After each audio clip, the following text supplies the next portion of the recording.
In a peaceful corner of rural Georgia, where tall pine trees lined quiet streets and neighbors waved from their porches, lived 11-year-old Sophie Jenkins with her mother, Carla. Their home sat at the end of a cul-de-sac, painted soft blue with a white fence that needed repainting. Sophie was the kind of girl who brought light with her wherever she went. Her teachers described her as gentle and bright, often lost in her sketchbook, drawing animals and fairy tale creatures. She loved reading books about the rainforest, especially stories about jaguars and parrots. Her room was filled with colorful art, stuffed animals, and handmade decorations she crafted from old magazines. She had dreams of becoming a veterinarian one day. Her mother, Carla Jenkins, was well known in the community. A single mom, she worked long night shifts at a nearby hospital as a nurse assistant. She was polite, reserved, and mostly kept to herself, but was always seen supporting school events and parent meetings. People admired her for raising Sophie alone after the father abandoned them when Sophie was just a baby. Life hadn't been easy for Carla, but she seemed to be doing her best. Sophie never complained, never acted out. Everything seemed normal. But normal can sometimes hide secrets. 2 months before things began to unravel, Carla started seeing someone. His name was Daniel. She introduced him casually to a few people at a neighborhood barbecue, saying they had met online. Daniel was quiet, maybe too quiet. He avoided eye contact and gave off a strange energy that people couldn't quite explain. He didn't work and mostly stayed inside. Carla brushed off questions by saying he was recovering from an accident and needed time to get back on his feet. No one pressed further. Soon, neighbors noticed subtle changes. Sophie, who used to play outside every evening, stopped coming out. She was seen less at the community park. When asked about her, Carla would say she was busy with school or wasn't. Feeling well. At first it seemed reasonable. Kids go through phases. But then came the bruises. Sophie's teachers began noticing strange marks on her arms and legs. When asked, she mumbled excuses. She fell while playing. She tripped at home. Her once lively eyes now seemed distant, and her grades began slipping. She looked tired, thinner, quieter. The school counselor tried to reach Carla, but she never returned the calls. Mandatory reports were filed, but with no concrete evidence, no action was taken. It was written off as stress at home. In the final week before she disappeared, Sophie's presence became ghost-like. She stopped bringing lunch, stopped participating in class, and often stared out the window in silence. No one could reach her. It was as if something inside her had shut down completely. And then, just like that, she was gone. Carla called the school to say Sophie had the flu and wouldn't be attending for a few days. But when 5 days passed and there was still no word from her, concern grew into fear. Something was terribly wrong. The school had always been Sophie's safe space, where she could escape the quiet tension of home and lose herself in her love for books and drawing. So when she suddenly stopped attending, it raised alarms. Teachers reached out to Carla, but received vague responses. "She's just under the weather," Carla would say. "She's resting at home." But something didn't sit right. Sophie had always been the kind of child who eagerly awaited each school day, and the sudden disappearance seemed out of character. As the days turned into a week, the school became more concerned. They had known Sophie since kindergarten, and her absence was out of the ordinary. Teachers noticed how her demeanor had changed in the weeks leading up to her disappearance. They reported bruises on her arms, a noticeable weight loss, and the strange way she would look past them, almost as if lost in her own thoughts. Her last conversation with a teacher had been odd. Sophie seemed nervous, fidgeting with the sleeve of her sweater, avoiding eye contact, as if there was something she wanted to say but couldn't. With each passing day, the school tried to reach Carla again, but calls went unanswered. The absence was too long, and finally the school took matters into their own hands. They contacted Child Protective Services, and a social worker was dispatched to the Jenkins household. The worker knocked on the door, but no one answered. The lled house looked empty, the lawn unkempt, and the blinds drawn tight against the world. Inside, the silence was deafening. By the time the authorities arrived, something had shifted in the neighborhood. A foul, unnatural smell had started to permeate from the backyard. The scent was faint at first, like rotting garbage, but it grew stronger by the hour. Neighbors grew more uneasy. No one had seen Sophie in days, and no one had heard from Carla either. A few brave neighbors called the police, sensing that something terrible had happened behind the quiet facade of the Jenkins home. Police arrived at the scene, and with no sign of Carla or Sophie, they broke down the back door and began searching. The yard was cluttered with old furniture and discarded tools. The officers, trying to make sense of the mess, found nothing but more questions. Then, one officer, walking toward the far side of the property, stumbled upon something hidden beneath a few loose branches. It was a shallow grave, hastily dug, as if someone was trying to cover their tracks. The officer's heart raced as they cleared away the dirt. Beneath it, the unmistakable outline of a small body lay motionless, wrapped in a torn blanket. It was Sophie. She had been buried quickly, her body cruelly discarded as if she had been nothing more than an inconvenience. The scene was disturbing. Her arms and legs were covered in large, jagged bruises, and her clothes were torn. But it was the bite marks, deep and horrific, that shocked the officers to their core.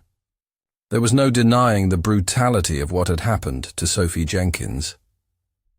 The search for Carla and Daniel intensified.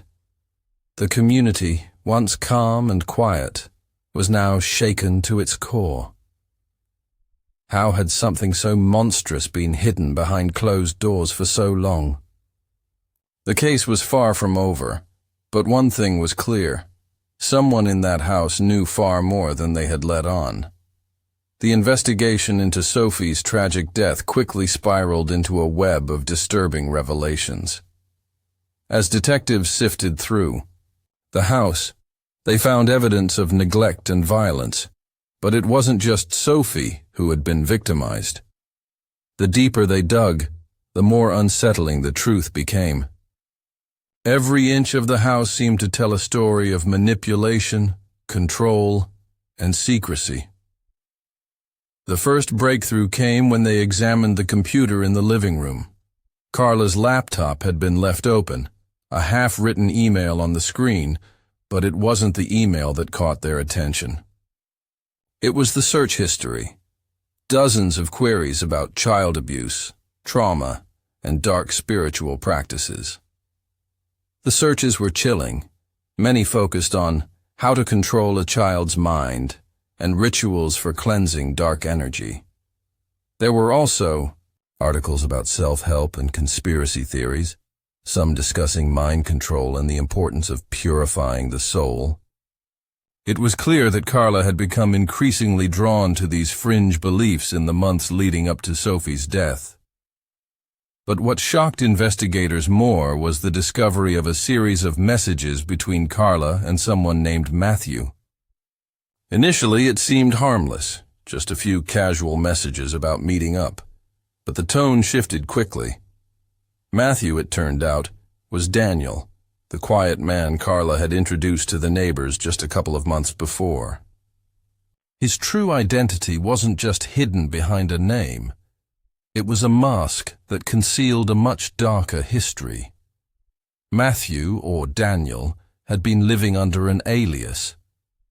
His real name was Matthew Cross, a man with a violent past. He had once been convicted of assaulting a young girl in Florida and had spent several years in a psychiatric institution before being released.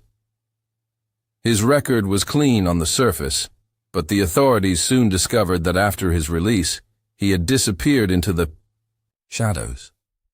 He had moved from place to place, never staying in one spot long enough to draw attention.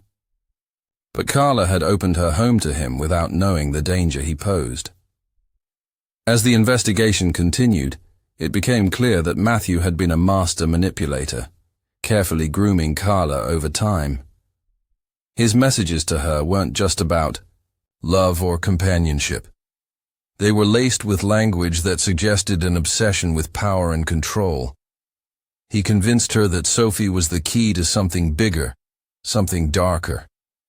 He believed that Sophie's soul was pure, and that, in order to unlock some kind of spiritual awakening, Sophie had to suffer. Matthew had somehow twisted Carla's mind, playing on her fears and insecurities.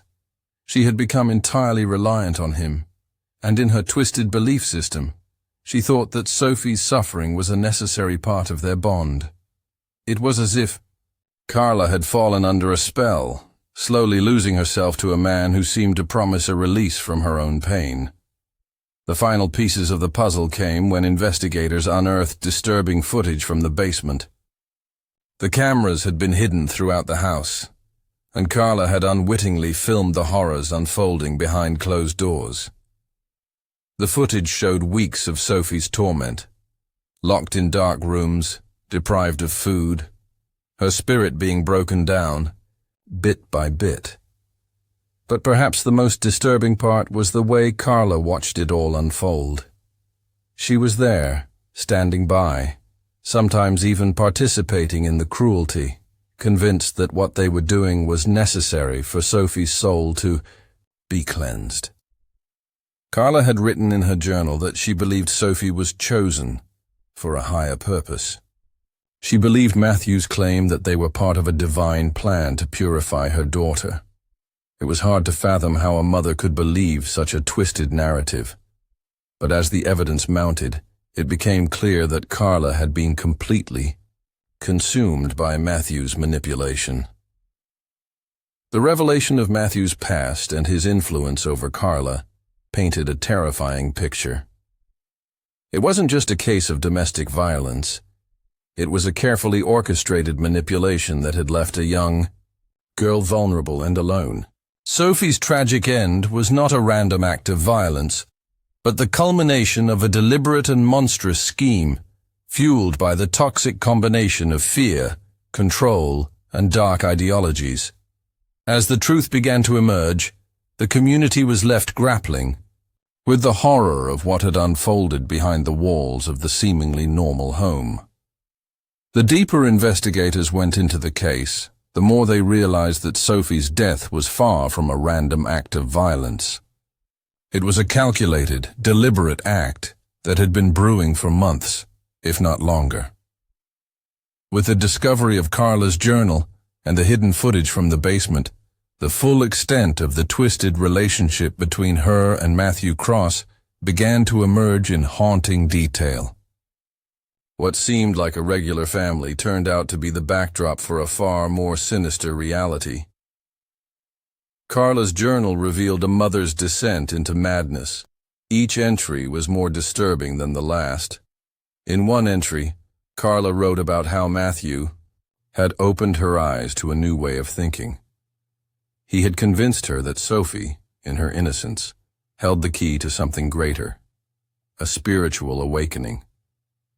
He called it a purification of the soul, claiming that Sophie's suffering was essential for unlocking a higher state of being. The journal entries were filled with rambling thoughts about dark forces, energy, and cleansing. Carla wrote about how she felt connected to Matthew in ways she had never felt before. She described him as someone who understood her, someone who could see her true potential.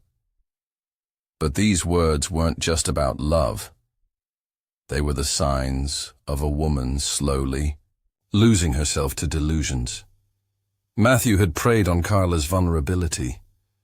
She had been a single mother for years, struggling with the isolation that came with her demanding job and the absence of a strong support system. Matthew, with his charm and his carefully crafted story of overcoming personal trauma, became the source of comfort she had longed for. He played on her fears, convincing her that Sophie was in danger from a dark world she couldn't understand, and that the only way to protect her was to follow his guidance.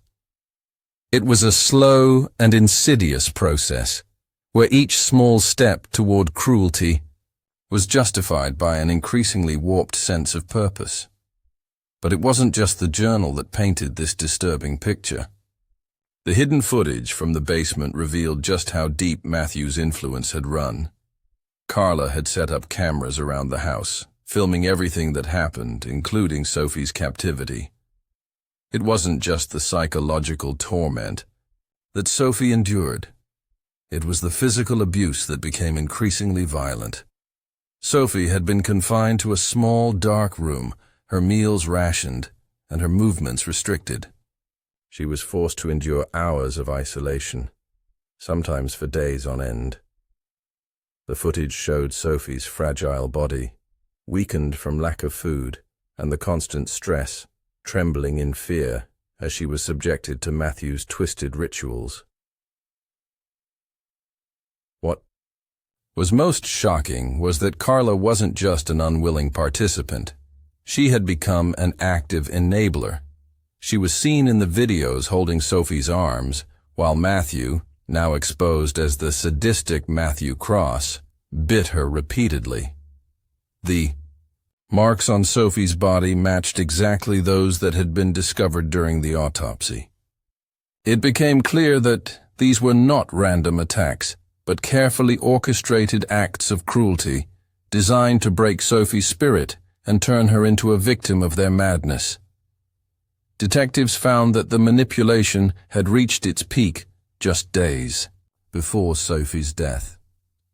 Carla's diary entries became more erratic. She wrote about how Sophie was finally ready for the next phase of their journey, a phase that would involve the final cleansing of Sophie's soul. It was chilling to think that this was the culmination of everything Matthew had planned. His obsession with Sophie and his twisted belief in his own power had reached a deadly conclusion. As the authorities pieced together the evidence, it became clear that the abuse had been ongoing for far longer than anyone had imagined. Matthew Cross had been hiding in plain sight, using Carla as his accomplice in a disturbing scheme that was years in the making. And Carla, who should have been Sophie's protector, had become an unwilling accomplice to the darkest forces imaginable. The horrific nature of Sophie's death and the twisted motives behind it left the community reeling. Neighbors, friends, and teachers who had known Carla and Sophie for years struggled to comprehend how such an evil act could happen in their own backyard. No one had suspected the depth of the darkness that lay hidden behind the closed doors of the Jenkins household. The case became a chilling reminder of how manipulation, isolation, and unchecked trust could turn the most loving of homes into a prison of unimaginable torment. As the investigation reached its climax, the final pieces of the puzzle began to fall into place. With the evidence now undeniable, the authorities moved quickly to bring Matthew Cross to justice. After weeks of searching, they finally tracked him down to a remote cabin in the woods, miles away from the city. His capture was swift, but the chilling calmness with which he surrendered only added to the horror of the case. Matthew didn't resist. In fact, he seemed almost relieved, as if the weight of his actions had finally caught up with him. During interrogation, Matthew gave the detectives a disturbing explanation. He claimed that he didn't remember the details of Sophie's death, as if it had been some sort of detached event. He insisted that the beast inside him had taken over, forcing him to act in ways he couldn't control. This was the same excuse he had used for years, telling Carla that the dark spirit within him would sometimes consume him, making him do things he didn't want to. The more he spoke, the more the detectives realized that he had carefully crafted a narrative of absolution. A narrative in which he was a victim of forces beyond his control, not a cold-blooded killer. But there was no mistaking it. Matthew Cross was not the victim. He was a predator. Carla, meanwhile, was in a state of complete denial. When she was arrested, she appeared numb, her expression vacant, as if she couldn't comprehend the magnitude of what she had allowed to happen. She had not only failed to protect Sophie, but had actively participated in the abuse. Yet, in the early days of her interrogation, Carla insisted that she had no idea how things had gone so far. She described Matthew as a man who was misunderstood, someone who just needed her support. But as the investigators presented the evidence, including the footage of Sophie's torment and the damning entries in her journal, Carla's defenses began to crack. She finally admitted, in a detached and emotionless voice, that she had been influenced by Matthew, that she had believed his claims about purifying Sophie's soul, and that, in her mind, it was the only way to save her. The trial was a media frenzy. The shocking nature of Sophie's death, combined with the revelation of the psychological manipulation Carla had undergone, captivated the public's attention. People couldn't fathom how a mother could become so consumed by a twisted ideology that she would allow her own child to suffer. Carla was ultimately sentenced to life in prison, her actions branded as unforgivable. Matthew, who had shown no remorse, was convicted of murder and sentenced to death. The courtroom, filled with the weight of grief, was a stark contrast to the cold, indifferent expressions on both of their faces. They had ruined a young life and shattered the lives of everyone who loved Sophie. But as the legal proceedings came to an end, the real work of healing for those who had known Sophie began. Sophie's teachers, friends, and neighbors held a small memorial for her, remembering the bright-eyed, gentle girl who had been taken far too soon. In a town where people rarely locked their doors, where neighbors looked out for each other, Sophie's death left a permanent scar. Those who had known her would never forget the girl who had been full of life and promise. A girl whose light was extinguished by the very people who were supposed to protect her.